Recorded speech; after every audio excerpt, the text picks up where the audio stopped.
Millennial brand era is officially dead. Now, there's a few things that define the millennial brand era.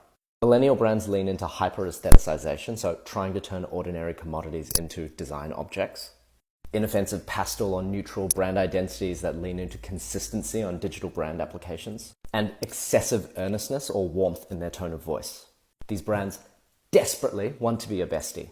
You can spot a millennial brand in almost any consumer category in Australia, whether it's millennial furniture brands like Koala or millennial luggage brands like July, millennial alcohol brands like Highwater, or the million millennial skincare brands like GoTo and all of its knockoffs. Side by yes, I am a little sick of people asking, can you make us a little bit more like GoTo? It already exists. Do something else. And of course, got to give a shout out to Australia's most millennial commodity, who gives a crap toilet paper. The problem is, what made many of these brands successful in their time is not what's going to make a brand successful now. Many of these millennial brands aren't actually brands at all. There's no central idea beyond the aesthetic.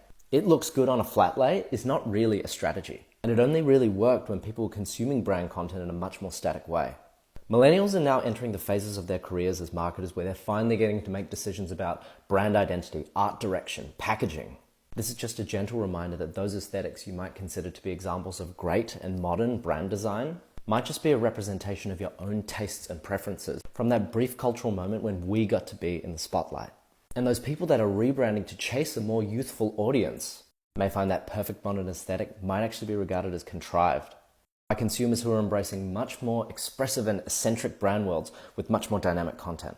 As always, good brand managers are the ones that are able to see beyond what they might personally like, to anchor their brand worlds on what's really happening with their customer, their category, and their channels. Rip to the millennial brand. I'm wearing my ankle socks at half-mast today.